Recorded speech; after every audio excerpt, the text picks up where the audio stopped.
Okay, everyone, this is Nacino. She's gonna talk to us about her background in creating a book, creating ebooks and physical books. And take it away, Sha.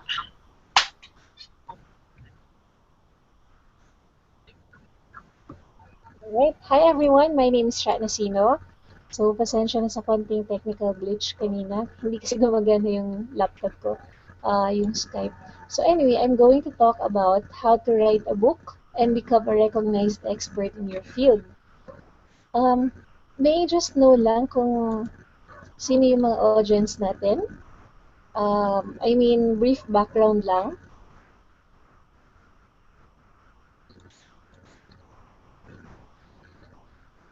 And yun, I also cannot see yung presentation.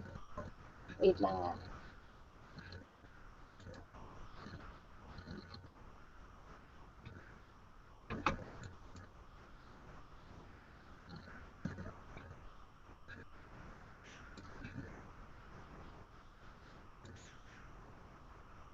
Sha?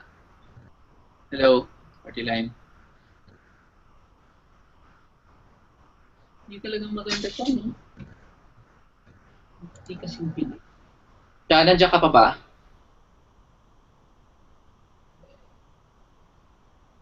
Yep, nandito pa ako. Na-close Ano? kanina.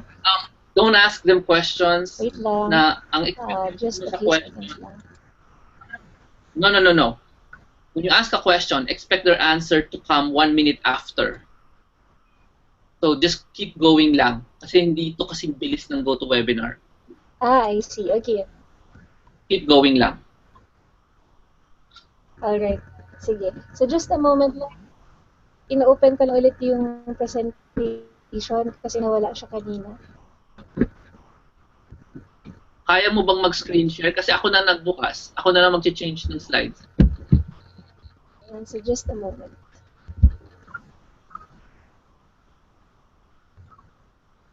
Sige. Ikaw na lang mag-change ng slide. Alright. Sige. So, hi everyone again. My name is Nacino. And yung topic ko tonight is about how to write a book and become a recognized expert in your field. So, I just want to assure everyone that everyone can actually write a book. You don't need to be a writer in order to write a book. In fact, ako nagsimula ako, hindi naman talaga ako writer. And while I was studying math yung favorite subject ko, yung journey ko as an author, nagsimula siya because a year after I worked for a corporate world, na baon ako sa credit card debts. And at that time, gustong-gusto ko mag-resign but I couldn't because yun nga, ang dami kong utang and I had no savings. So what I did was, I invested in my self-education. I read books, I attended seminars, and I sought mentors. After 3 years, finally, na-zero out ko na yung credit card debts ko. And during that time, ang dami kong gustong i-share sa mga tao, yung mga natututunan ko. Kasi for example, yung natutunan ko about the concept of financial freedom, concept of passive income. So gusto kong i-share yun. Pero every time na sinashare ko, wala naman akong listener kasi I realized na yung topic on money was a very sensitive issue, is a very sensitive issue. So, hindi masyadong interested yung mga listeners ko makinig about that. And here I was, meron akong message na gustong i-share pero wala akong listener. And so I started writing. I started writing even if I didn't have any plans on what to do with what I was writing. So yun lang, parang gusto ko lang mag-release ng information. And in one of the seminars that I attended, the idea of writing a book came to mind. So, ang daming sinabi ng speaker. It was a whole day seminar.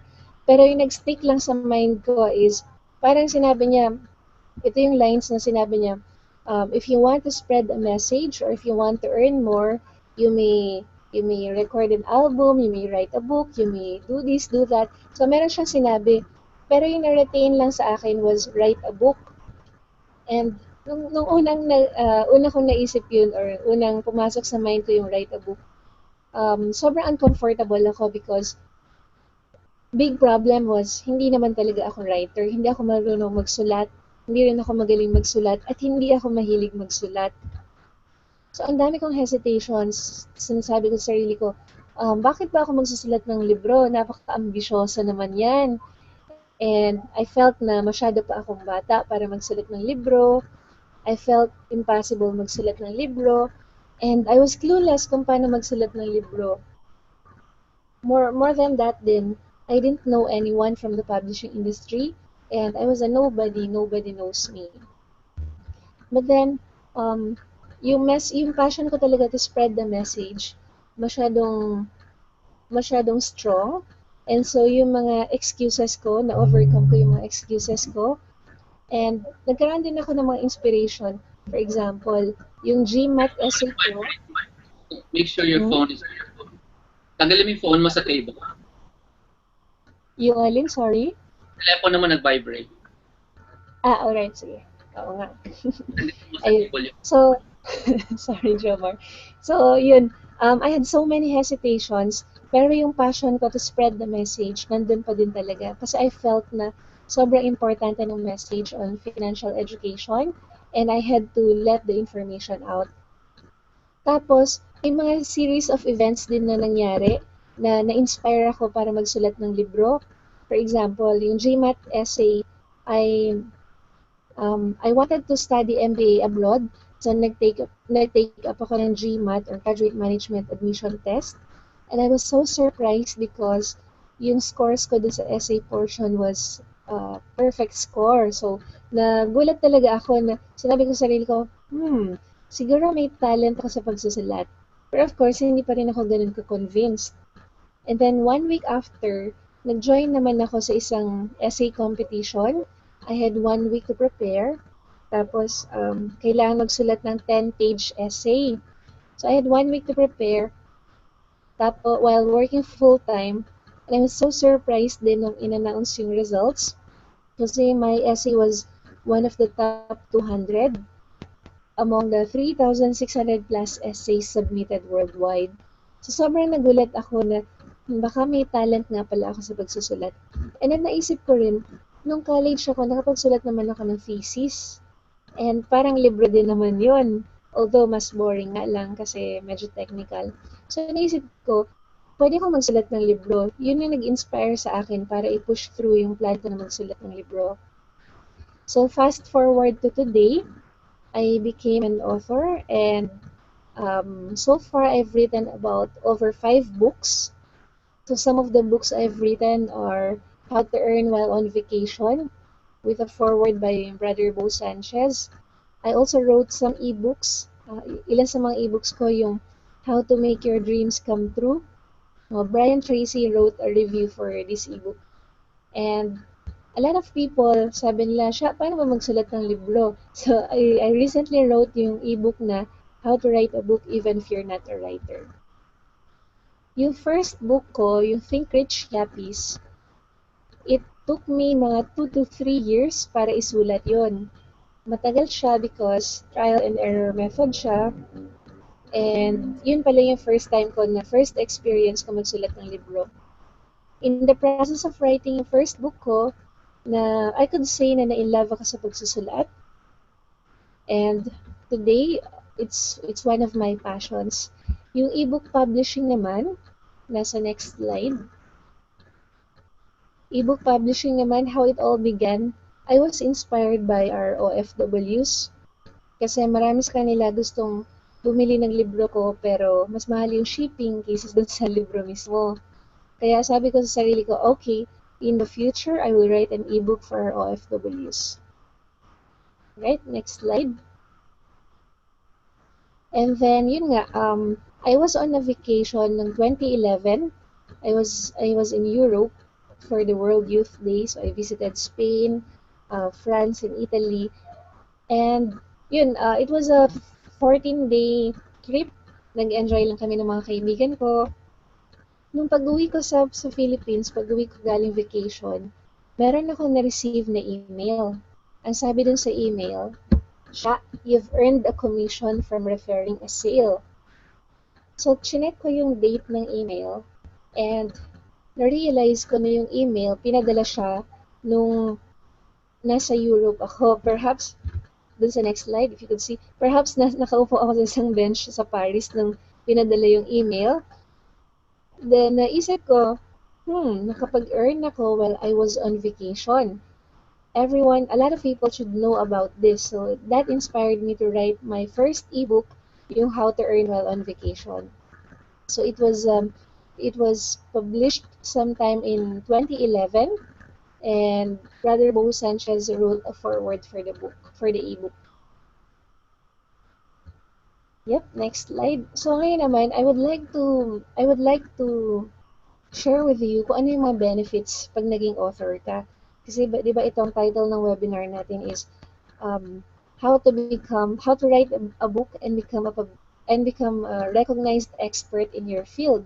So yung title pa lang, when you become an author, yung credibility mo tumataas ka agad, nag-shoot up ka agad yung credibility mo because once you write a book, they would regard you as someone who is an expert on that particular topic na sinulat niyo. So what are the benefits of becoming an author? In my case, number one benefit is I met some people I look up to. So yun yung nasa next slide. So some of them include Brother Bo Sanchez, of course. And then, syempre, yung guru natin si Jomar Hilario, Internet Marketing. I also met Tony Meloto from Gawad Kalinga, RD Roberto, Doc Larry Gamboa, and a lot of people. So ito yung mga tao na nababasa ko lang yung libro nila, or naririnig ko lang sila before, or nakikita ko lang sila sa stage during their seminars. But when I published my own book, I got invited din kasi to speak in the seminars, and uh, I shared the stage with these people. So yun ang benefit number two. Benefit number two is I got a chance to be invited as a speaker in some of the seminars. So kung before I was a paying attendee, nagbabayad ako to get in the seminar. When I became an author, in-invite ako para maging speaker sa mga seminars. Yung first picture, yung speaker ng Power of Two seminar, I was I shared the stage with Jet Van Raven. She was the People of the Year awardee for 2005. It's actually a seminar that Jet and I organized. So kaming dalawa yung nag-organize nito. And then sa next slide, yan naman yung sa Wealth Summit ni Brother Bo, yung first ever na summit niya noong 2013.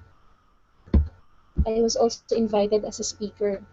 So as a speaker, of course, di ba, when you attend seminars, you pay for the seminars, but as a speaker, I was able to go to the seminar without paying a penny.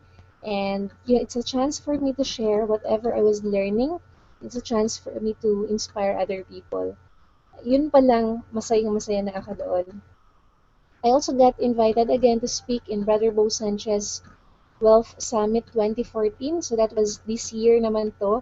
Some of the speakers were Ai de las Alas, tapos yung founder ng Happy, ng Lamoyan Corporation, and then yung nakikita nyo sa picture, sila yung mga kasama ko sa panel, Dr. Larry Gamboa, si Eileen Santos, and si Brother Bo Sanchez, yung ating organizer ng seminar. Sa next slide naman, I was also invited to speak in Brother Bo Sanchez Best-Selling Authors Bootcamp. So ito, sobrang tuwang-tuwa talaga ako dito because this was a 4-day boot camp, and to be able to join the boot camp may cost siya, and it's not very cheap because of course you have to, parang the seminar organizers paid for the hotel, for the venue, for the food, and yung learning talaga doon priceless talaga because Brother Bo Sanchez invited the best speakers, mostly mga best-selling authors. So, nandun si Brother Bo Sanchez, and then si R.D. Roberto also, who sold about 300,000 or 400,000 copies of his book, yung Pera na Hindi Bitin, and other speakers na mga galing talaga. So, yun, I was able to save a lot of money because I was able to join the boot camp for free, and at the same time, I learned a lot from the other speakers as well. Doon naman sa next slide, R.D. Roberto also invited me to speak in his project author class. So ito, meron silang every Tuesday for 10 Tuesdays, merong sessions and RD Roberto would give talks on how to write and publish books, and he would also invite other speakers. Dito pala sa para trivia lang, dito pala sa class na ito yung first class ni RD Roberto, Project Author Class 1.0. Isa sa mga estudyante niya that time was Miriam Kiambao. So I was in front giving a talk, and nasa audience si Miriam Kiambao na well, artista. Tapos sobrang na-starstruck ako talaga na after my talk, nagpa-picture pa ako sa kanya. Anyway, side story lang yun. And RD Roberto also invited me dun sa kanyang second class, yung 2.0 class niya, project author class ulit. So, iba naman yung set of speakers niya. And again, I learned a lot during the session, and I was also happy because I was given a chance din to share my story, my author story, to the first-time authors or would-be authors. Yung nasa rightmost side niyan is si JC Libiran. So, he also wrote his own book na yung Ang Biyahe ni Juan. And of course, there's Dr. Larry Gamboa.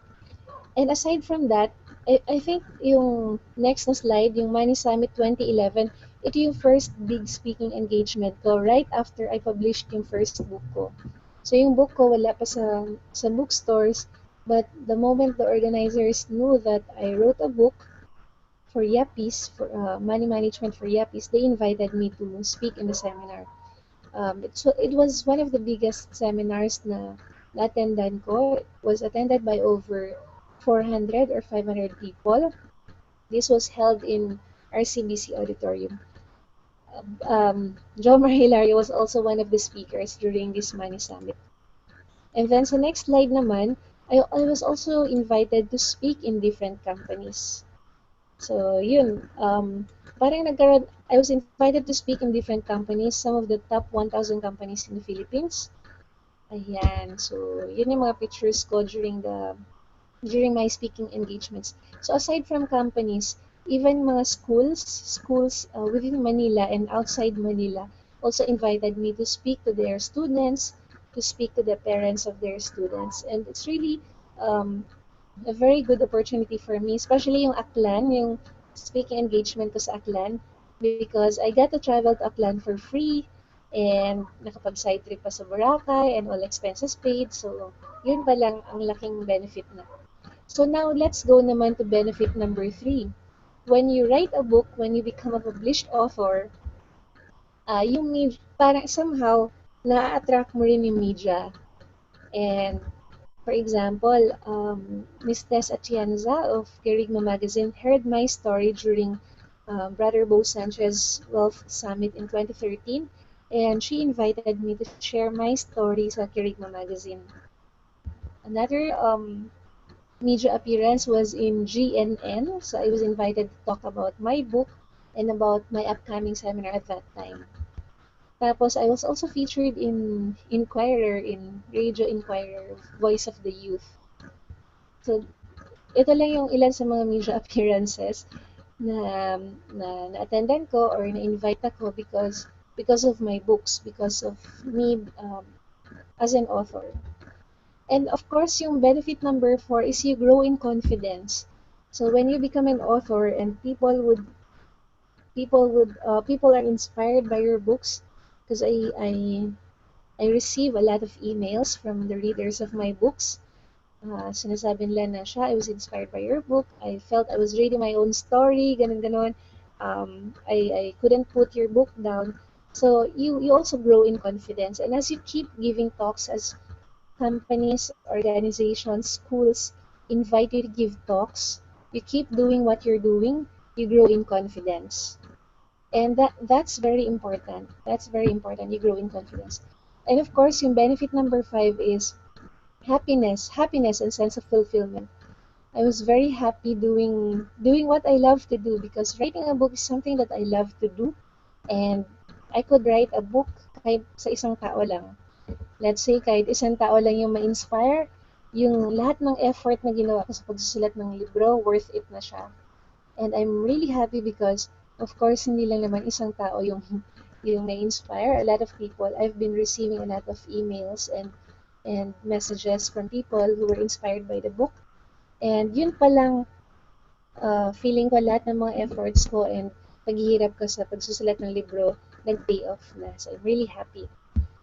So, ngayon naman, gusto ko kayong bigyan ng tips on how to succeed as an author. So, ito yung dalawang, kasi I'm sure a lot of people would like to write their own books. Marami akong I made an informal survey and a lot of people say na gusto ko magsulat ng sarili kong libro, ganyan. And sabi ko, okay, so what's keeping you from writing your own book? And then maraming alibis like sinasabi na, oh, hindi naman ako marunong magsulat. Wala naman akong time para magsulat. So I think para mag-succeed as an author, merong dalawang characteristics na kailangan meron sa'yo. Number one is passion. Ano ba tong passion? It's passion passion to spread a message. Writing a book is just one medium of spreading a message. Another way to spread the message could be to write a blog or to give talks, to give seminars. So you have to have the passion, burning passion to share that message. Na gusto mo talaga na no matter what happens, kahit ang daming mga balakid, you will you will overcome these challenges. Number two is to have an important message. Ano ba yung message na gusto mong i-share through the book? Of course, I believe that everyone can write a book because everyone has a story to tell. But you need to find kung ano yung particular message na i-share mo na makakapagbigay ng value to other people. And the message should be so important na feeling mo pag hindi mo shinare, you're you're depriving some people of this important information. So, ganun dapat ka-importante, ganun dapat yung conviction mo sa message na gusto mong i-share para kung ano man yung mga difficulties in writing a book na ma-encounter mo, masusurpass mo sila. So, yun yung mga two basic qualities of writing a book, the passion to share the message and the message itself. Ngayon naman, I'd like to give you 5 tips on how to write a book and become a recognized expert in your field. When you write a book, don't just write any book. Kailangan yung topic na isusulat mo, dapat napag-aralan mo siyang mabuti and you know na meron kang listeners, meron kang readers for that particular topic. So my tip number 1 is to just start writing. What do you want? If kung ngayon hindi pa clear sa'yo kung ano yung gusto mong isulat, it's okay, just start writing. So how do you write? If you have a blog, write a blog. If you have a diary, magsulat ka sa diary mo. Just start writing. Write anything that comes to mind and just organize kung ano yung mga topics na gusto mong isulat. I remember, isa sa mga patok ngayon na book, yung Diary ng Pangit. So, I guess, nag-start lang yan sa diary. And now, it's a very famous book. It's a top seller sa National Bookstore. And may movie pa about that. Sometimes, pag nagsusulat tayo, iniisip natin, baka naman hindi importante itong message ko. And na-intimidate ka agad tayo, na wawalan ka agad tayo ng pag-asa. But just think of it this way. Doon ba sa isusulat mong libro, meron ba at least isang tao na makakapag-benefit? Meron ba at least isang tao na mabibless through the book? Meron ba at least isang tao na may inspire dun sa sinusulat mo? If the answer is yes, then just keep writing. Just keep writing. And yun nga, wag mo munang alalahanin kung sino kaya yung magbabasa nito. Just keep writing mo na just so you get the momentum. You build the momentum. So, anong topic? Anong topic ba isusulat ko? Number 1 would be something that you're interested in. Ano ba yung interests mo? Ano yung passion mo? Ano yung passion mo? And one great idea also is, ano yung mga pinagdadaanan mo ngayon? Ano yung difficulties or struggles na pinagdadaanan mo ngayon? And once na-overcome mo yung mga difficulties na yun or struggles, write about tips kung paano mo siya na-overcome. That could be a good topic for your book. I remember there was a seminar on how to write a book and become a best-selling author, and I was invited also as a speaker. Tapos, shinare ko doon na yung mga pains nyo, that could be the source of a topic for the book that you could write. So after my talk, may lumapit sa akin na isa sa mga attendees, sabi niya, siya, ang tagal-tagal ko na iniisip kung ano yung topic na gusto kong isulat, pero wala talaga akong maisip. And then you mentioned about the pains, the struggles. Naisip ko lang bigla yung pains ko and struggles ko nung college pa ako because I was taking up a course na hindi naman ako magaling doon, hindi ko naman passion, pero yun lang yung dinictate sa akin na course na kukunin ko.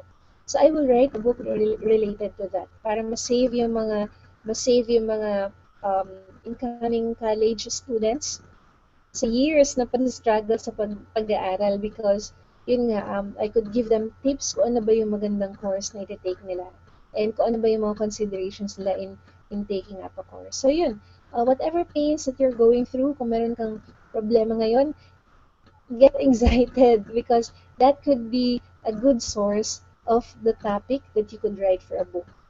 So yun yung tip ko. Tip number one is to start writing about anything. Tip number two is, this is very important yung tip number two is very important. Natutunan ko to during Brother Bo Sanchez best-selling authors bootcamp last year. So sinabi niya na you build your business around the book. Let's face it, writing a book will not really get you rich. When you write a book and you become a published author, unless makabenta ka ng libro gaya nila J.K. Rowling, unless makabenta ka ng libro gaya nila Jack Canfield, it will create a lot of fortune for you. But in reality, writing a book, yes, it gives you money. It could pay for the bills, pero kung yun lang yung source of income mo, then that could be a big mistake. So what you do is you build your business around the book. Ano ba yung existing business mo ngayon? For example, you're into makeup. Nagme-makeup ka ng mga tao. Yun yung passion mo, yun yung business mo. So you could write a book on the benefits of wearing makeup or putting on makeup, ganyan, para maging recognized expert ka on that particular topic. If your business is about, let's say, ano bang business mo about, kung yung business mo is about selling, you want to become the recognized expert when it comes to selling, then you write a book about selling. Because, for example, may company, tapos may nag-a-apply na dalawang speakers. Yung isang speaker, ito, lahat ng credentials niya, pwedeng may MBA siya, may ganito siya, blah, blah, blah. And then the other speaker, meron siyang book. More often than not, usually yung titingnan nila as an expert would be someone na may libro. So ganun kalaki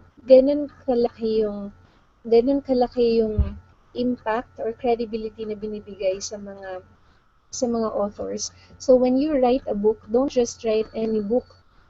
Piliin niyo mabuti yung topic. Remember yung tip number one ko is to start writing. Start writing about anything, but don't publish whatever you write yet. Don't publish it yet. You need to you need also to think kung ano ba yung business mo behind that particular book that you're writing.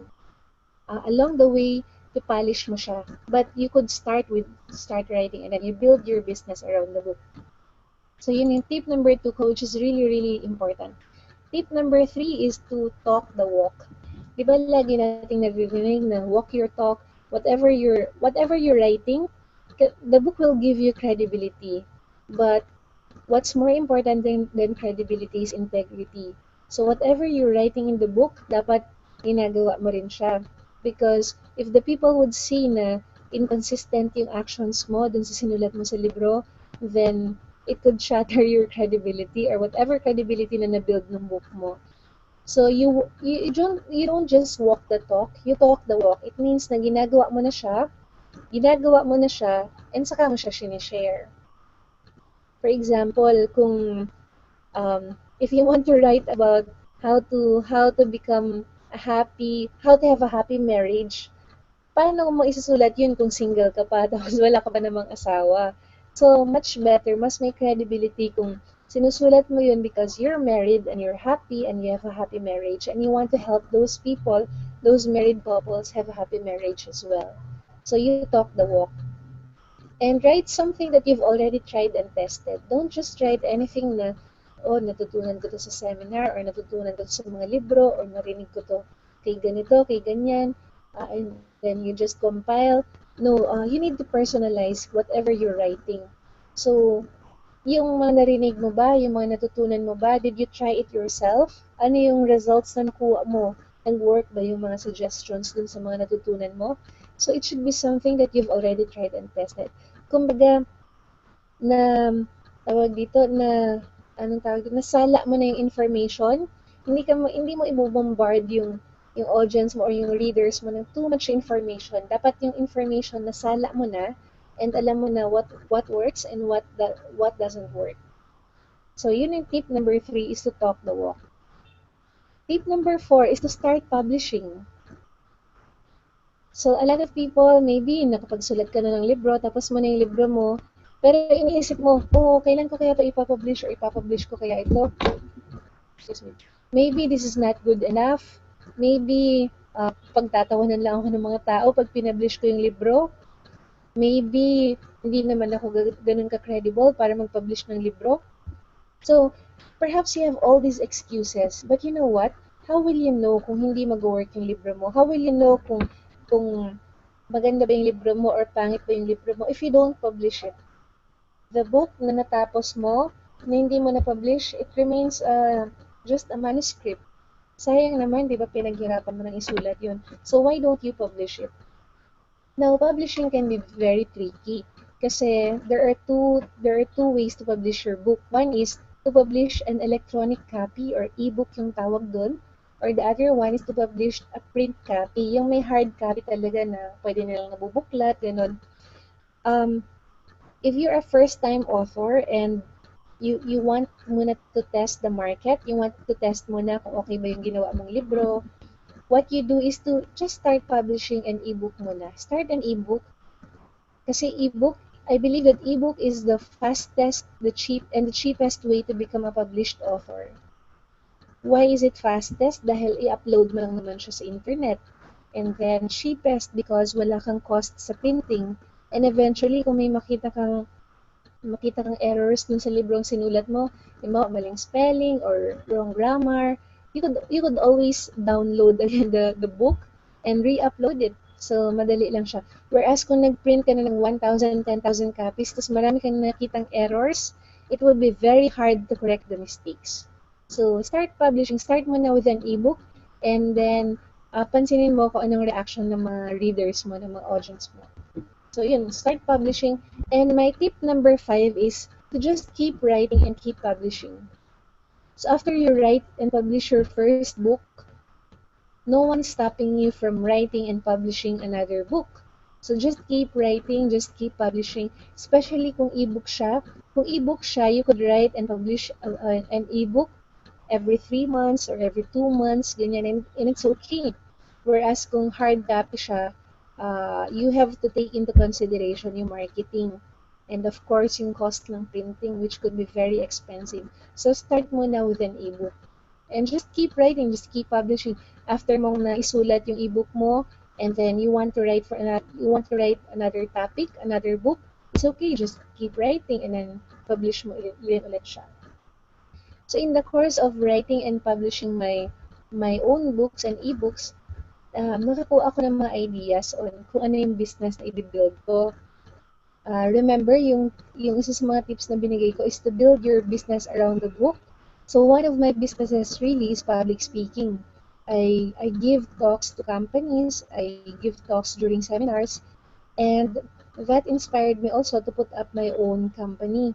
The name of my company is Right Conversations, Publishing and Consultancy. So, dito sa company ko, whenever people would invite me or companies would invite me to give talks to their employees, dito ko siya pinapasok sa business ko na to. And when I publish also yung mga books ko, the publisher is my company, Right Conversations Publishing and Company. By the way, this is still a startup company, so it's a very tiny company pa. And right now, what I can afford is to publish pa my own books, self-publish pa muna. And the other company na I'm connected with is Institute for Integrality, Inc. Dito naman, marami naman akong partners. We are about 7. And dito sa company na to, what we do is We also organize seminars, we also give talks. Mostly ang clients naman namin would be mga corporate clients. So, yun yung dalawang companies ko na connected ako. Makikita niyo sa next slide, and then next slide please. So a lot of people would like to write their own books, and I remember kaya ako na-inspire na isulat yung latest book ko, yung How to Write a Book Even If You're Not a Writer. This is an ebook, How to Write a Book Even If You're Not a Writer, because one time I received a call from, a Facebook message pala from an OFW in Hong Kong. Sabi niya, siya, pwede ba kitang tawagan sa telepono mo? Kahit 15 minutes lang, meron lang akong itatanong sa'yo. Sabi ko, about what po? Sabi niya, gusto ko malaman paano magsulat ng libro. So, yun, na-inspire ako na, okay, I'd like to answer yung concern nitong kababayan natin. He wants to write a book and I'd like to help him. So, I wrote the ebook, How to Write a Book Even If You're Not a Writer.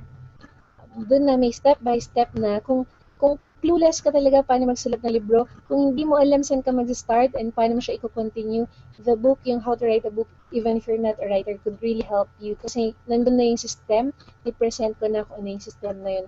And I used the same system. I used the same system and it enabled me to write and publish four ebooks within 6 months. So, yun, share ko siya dun sa ebook ko na How to Write a Book. And then, yung sa next slide, I mentioned that I gave a talk to Brother Bo Sanchez Best-Selling Authors Bootcamp. So he invited so many speakers. He invited speakers to speak on how to write a book, how to publish a book, how to market the book. Yung how to market naman si Jomar, yung isa sa mga speakers dun. And then, dun sa Brother Bo Sanchez asked me to write about ebook publishing. So, yun yung topic ko during the Best-Selling Authors Bootcamp.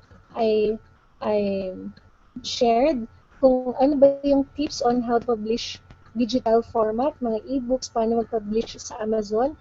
Because you know what? Publishing in Amazon is really very easy. Madali lang siya and it's it's not costly as well. In fact, free mag-publish ng ebook sa Amazon. I've read so many books, so many articles online, and I've listened to so many audio talks on how to write and publish an ebook. And sinala ko na lahat ng information. Shinare ko siya dito sa presentation ko kay Brother Bo.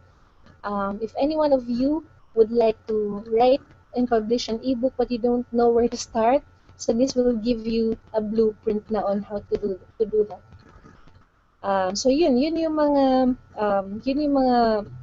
yun yung ways ko if you want to learn more about how to write a book and how to become a published author, yun yung pwede kong ma-share sa inyo.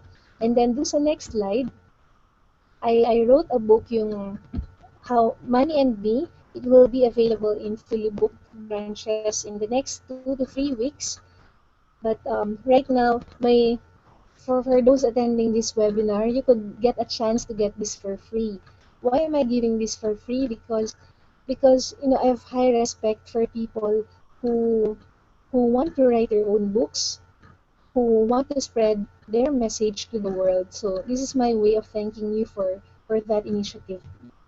And then this the next slide, because there are so many things that I want to share with you. If you go to the next slide.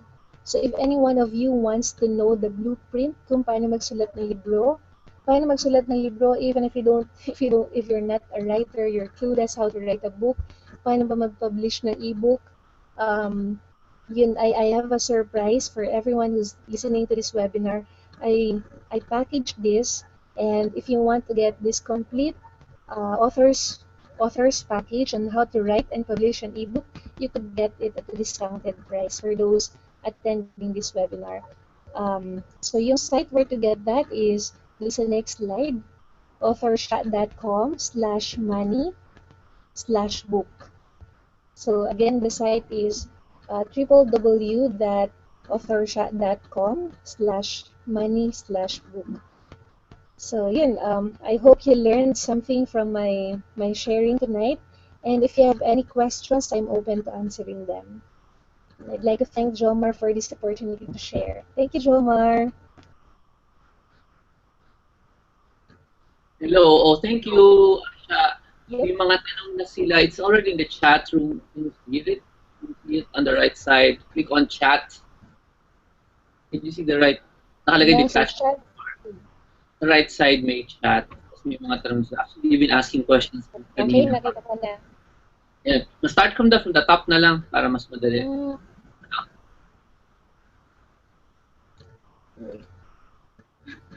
Hindi ko makita yung mga tanong. Wait lang, ha? So you're asking, where can they buy the books? Yung nasa topic mo na. Okay.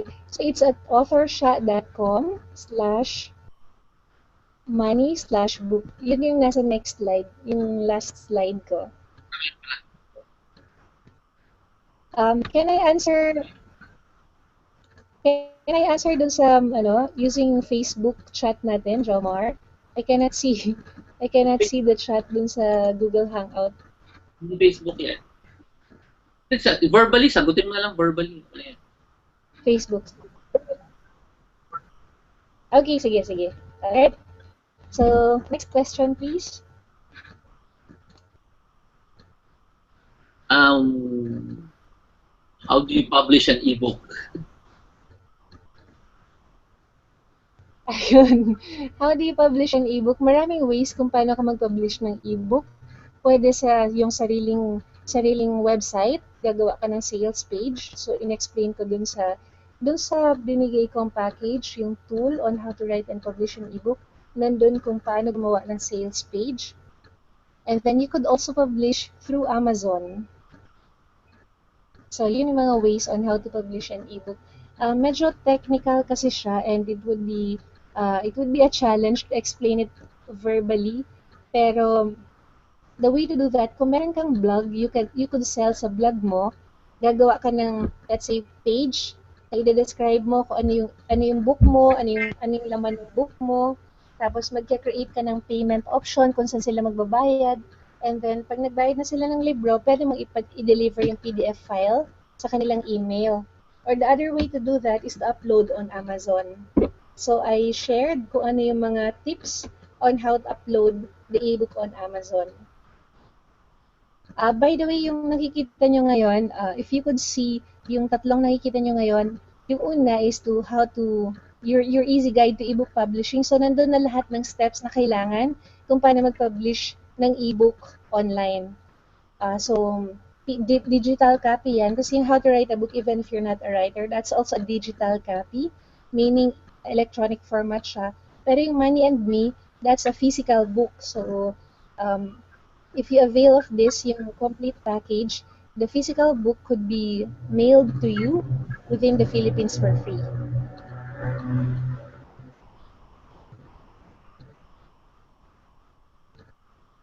Ayan, did I answer your question?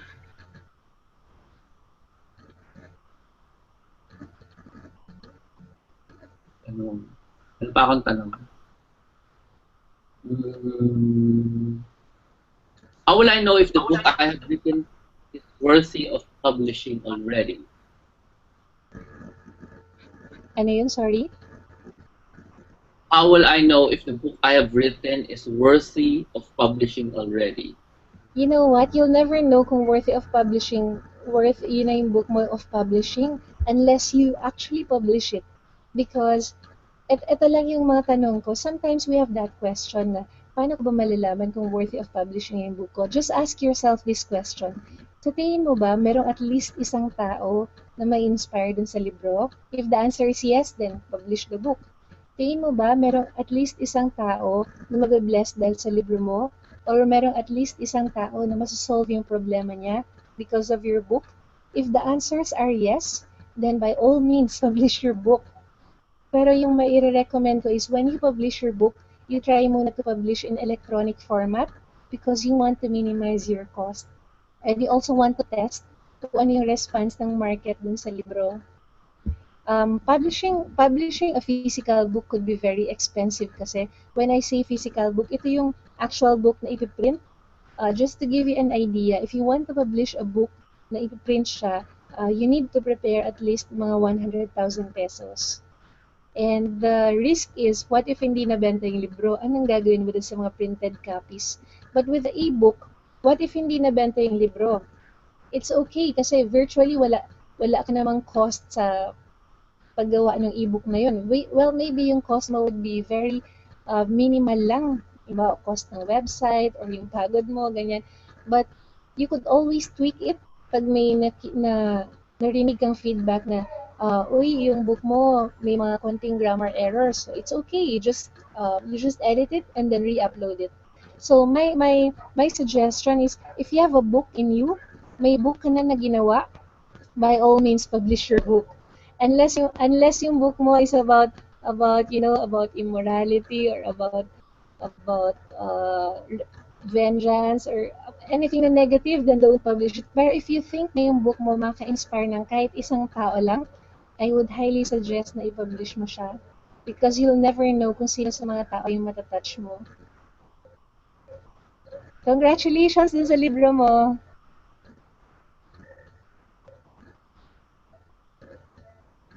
Another Ayun. question. You edit your own books? So, any more questions? Do you edit your own books daw ba? Yes. Yes. Yep. I edit some of my own books. Some of my books, I hired an editor to do that. Yung mga nag-hire ako ng editor para i-edit yung libro ko, usually ito yung mga books na piniprint ko because pag may errors, mahirap i-retract, di ba? But most of my ebooks, ako lang yung nag-edit. And dun sa ebook ko na How to Write a Book, even if you're not a writer, I shared kung ano yung mga tips and steps on how you could edit your own book. I learned the tips and steps from Brian Tracy's course on how to write a book and become a published author. Kasi I learned that na si Brian Tracy pala, siya mismo yung nag-edit ng libro niya. And merong mga techniques kung paano mag-edit ng sariling libro. So yung course ni Brian Tracy, that was about 20,000 pesos. I bought his course. And yun yung pinaka-important yung natutunan ko sa kanya. Na you can edit your own book and merong steps kung paano mo siya i-edit. I shared it in the yellow book, yung How to Write a Book.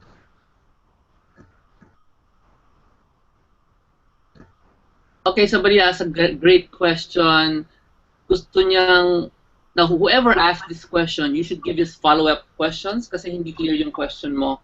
How exactly do you get published? So, I maybe you know the answer. Maybe you can tell us Yep. the How score. exactly? How exactly do you get published? Para sa akin kulang yung tanong pero maybe you can answer that directly. Yep. So that's a very good question. How exactly do you get published? Merong, like yung na-mention ko before, may two ways of publishing a book. One is yung electronic copy or yung e-book, and the other one is yung printed copy or yung printing of books. Ngayon, you need to decide kung ano dun sa dalawa yung path na gusto mong tahakin. If you want to minimize your cost, and then you also want na i-test mo na yung market, I highly suggest na you could start muna sa ebook. Because sa ebook, actually madali lang talaga mag-publish ng ebook. A lot of people na-intimidate sila mag-publish ng ebook because perhaps hindi nila alam kung ano yung mga steps on how to publish an ebook.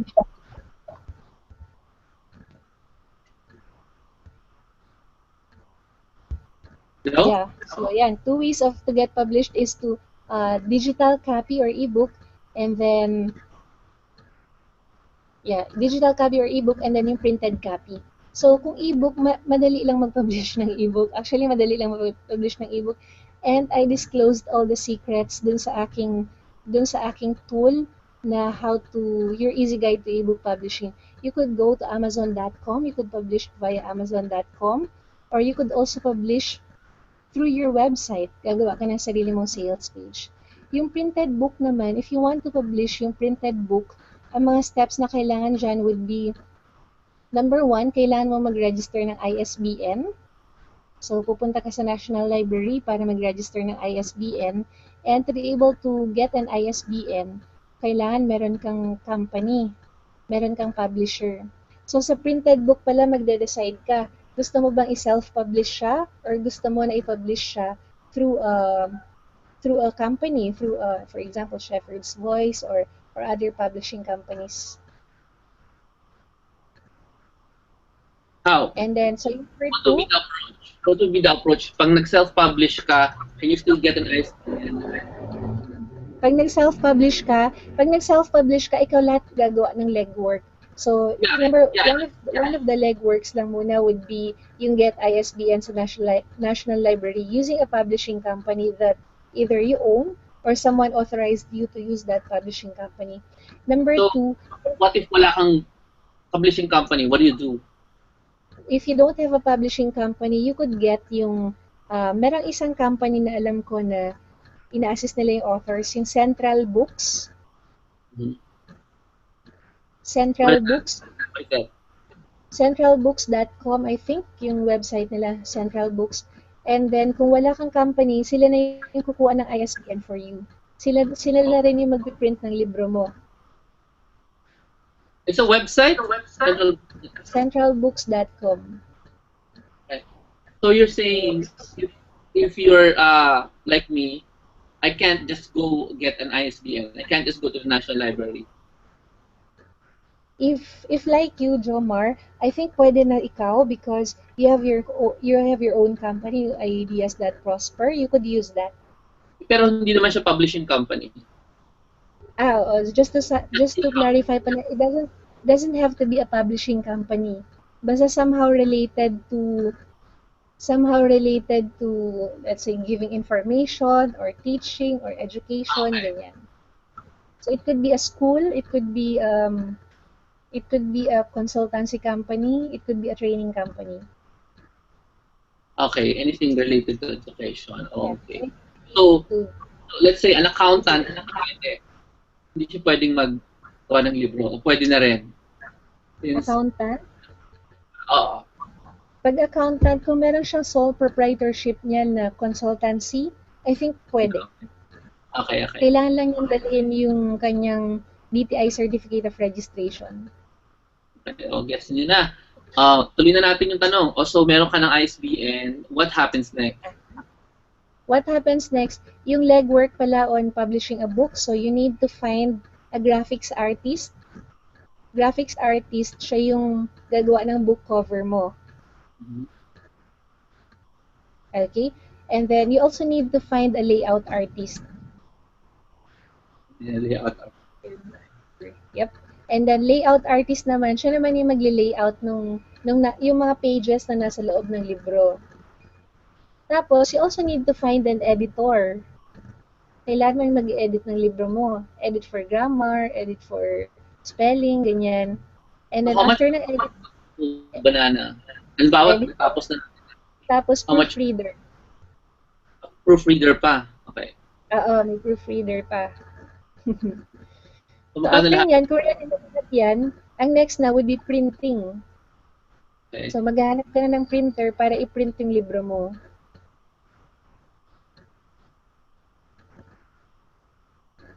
So, halimbawa, tapos, somebody's asking, nobody's asking, but somebody will be asking, magkano lahat yan? How will this, for example, Okay. how would you Sige, spend just the idea lang. experience? Alright, Price for ito all of yung this? Aha. So, yung charges nila nagva-vary yan depende kung sino yung kukunin mong artist. Let's say sa graphics artist to do the book cover, maybe just prepare mga any amount between 5 to 10,000 pesos. Yung sa editor, that's about 1 peso per word. This graphics, no? Mag-alat ka na lang ng 50 to 100,000 pesos for the legwork. 50K. 50 to 100,000 pesos for the legwork. So, wala pang printing dyan. So, yung mga nagtatanong, this is for the printed book. Okay? Printed book.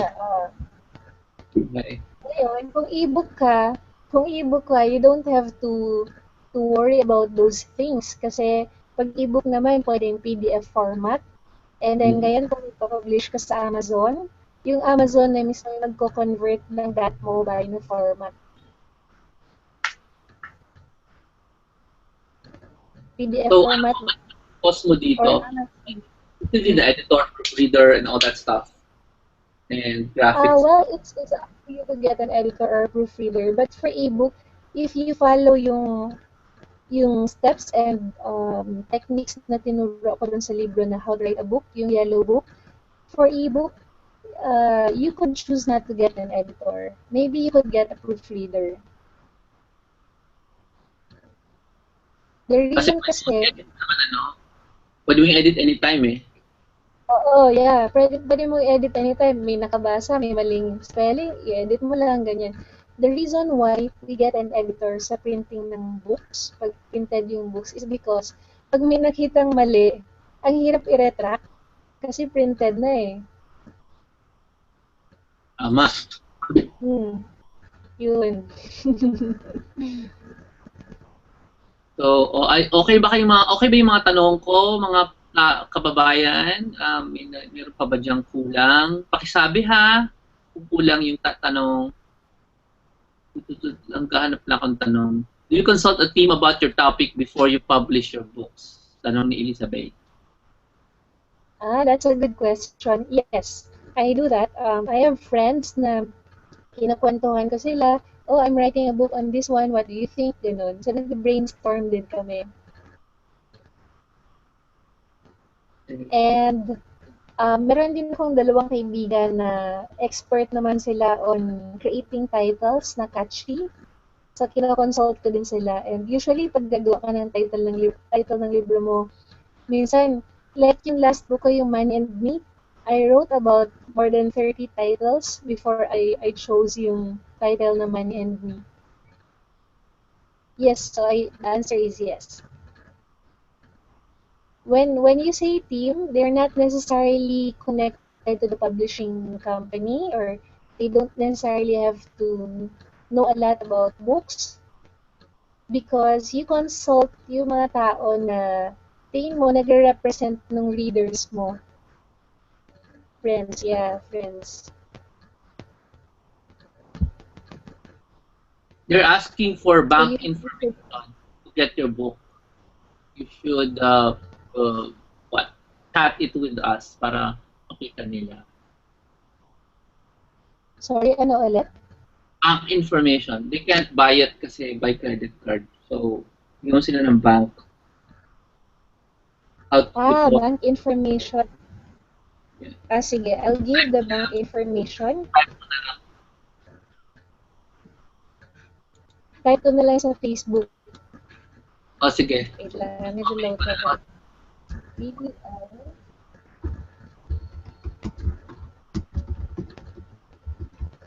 2669-001.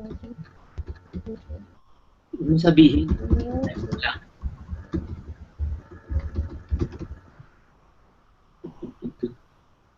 Ayan. Send ko sa Facebook. Ang Facebook mo nilagay? Sa Facebook mo. Ayun. Chat natin kanina. I got it. Question is, what's your advice? Non-fiction, fiction? It depends. It depends kung ano yung inclination mo. You could choose fiction, you could choose non-fiction. Saan ba sanay yung mata mo magbasa? Saan sanay yung mata mo magsulat? Because either non-fiction or fiction, meron kang market for that. So it depends kung saan ka mas komportable. Ako, gustong-gusto ko magsulat ng fiction, but hindi ko na-train yung mata ko para magbasa ng fiction, at hindi ko yung na-train pa yung sarili ko para magsulat ng fiction. But once I learned the technique on how to write fiction, I could also do that. So, it depends kung saan ka komportable.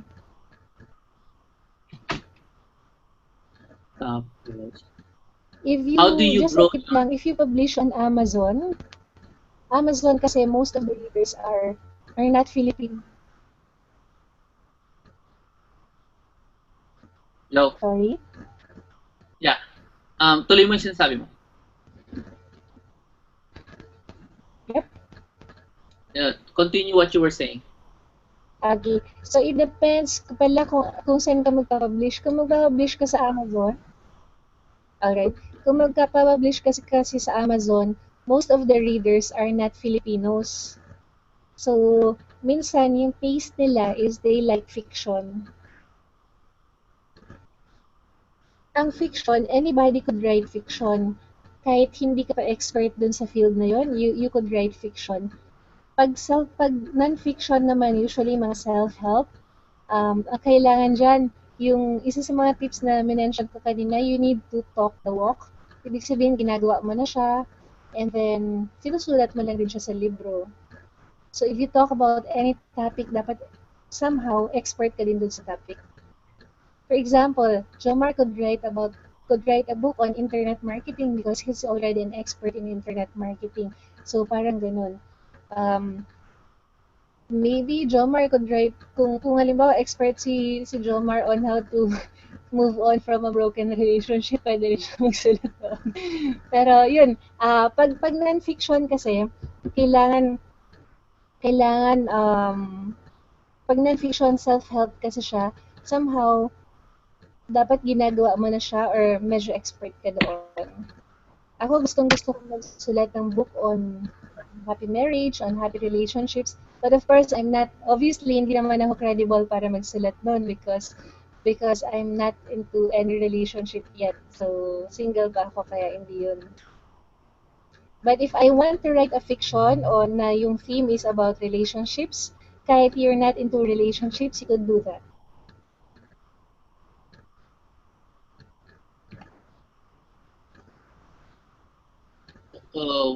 Where's that question? Ano pa akong question na. We're almost done, guys. Prepare for the next webinar. Are you guys happy with the Q&A questions so far? Para doon natin. Ano daw ang edad mo nung ginawa mo yung una mong libro? Nang ginawa ko yung una kong libro, wait, compute ko nga. That was in 2025.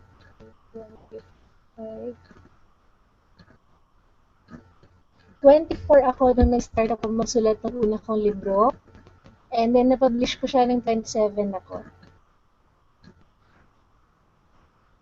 Okay, 24 and 27. Tagal ah.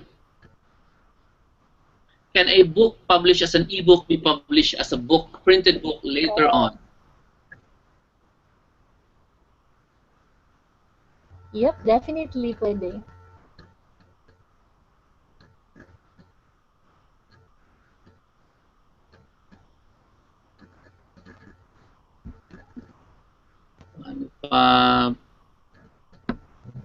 How do you grow your subscribers or email list? Good question.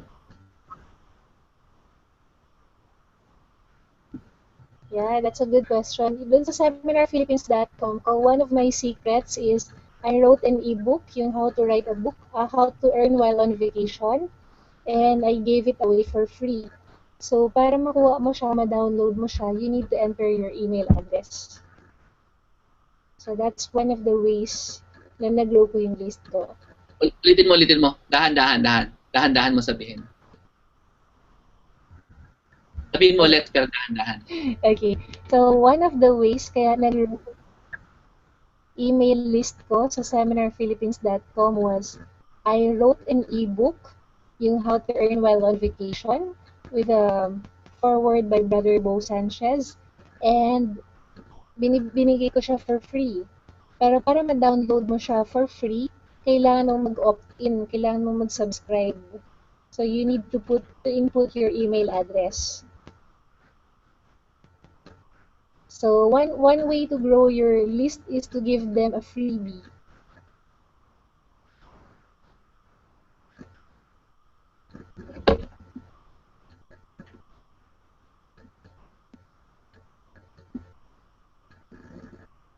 Give people freebies. Another way is mag-publish ka ng mga articles na medyo viral. For example, isa sa mga articles na viral na ginawa ko is yung in-interview ko si Miriam Kiambao. So, pinost ko yung interview namin sa Facebook. And then, yung mga tao, of course, kilala, celebrity, visit nila yung page, visit nila yung article, binasa nila yung article. Towards the end of the article, may option dun na, do you want to download this ebook for free? Yun, enter your email address, ganun.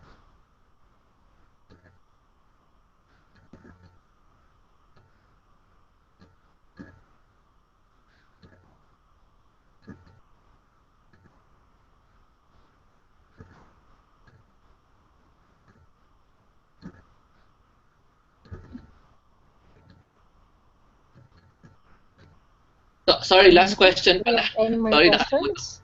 ko na sabi. How do you price your Sure. book, ebook versus physical book? So that's a good question. Yung ebook ko, relatively mas mura siya compared sa physical book because yung physical book, ang additional cost mo kasi dyan is yung printing ng libro. So when you price an ebook, you also take a look kung ano yung prices ng mga ebooks na ganun sa market. I-benchmark also. Sa Amazon naman, meron kasing price range na sinasuggest yung Amazon para supposedly mas madali siyang mapansin ng mga readers. So that would be around $2.99 to not more than $9.99.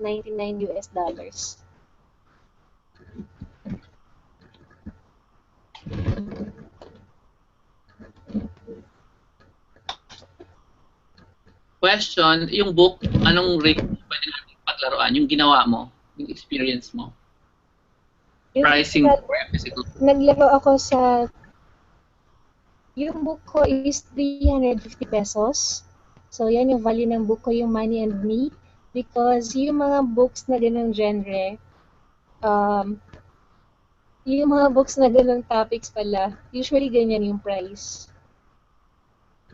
And depende kasi sa kapal niya. So, makapal din siya. Tinake into consideration ko din yung printing, which could be expensive. And if you bring the book to National Bookstore, I heard na yung kinukuha nila is 50% of the price of the book.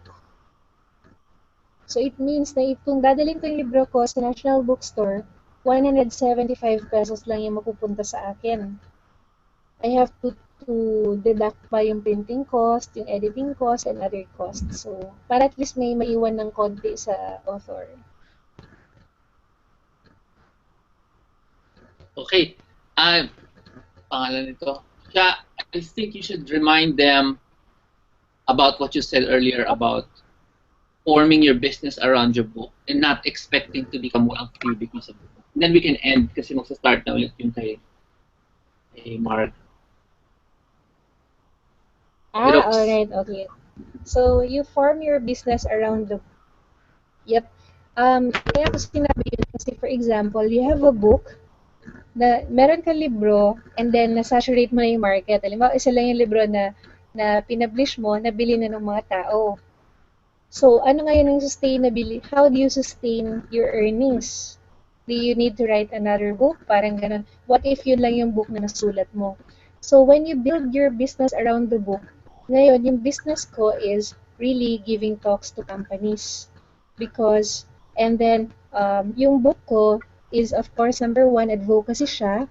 And then, number two, it's also my marketing tool. It's like my calling card.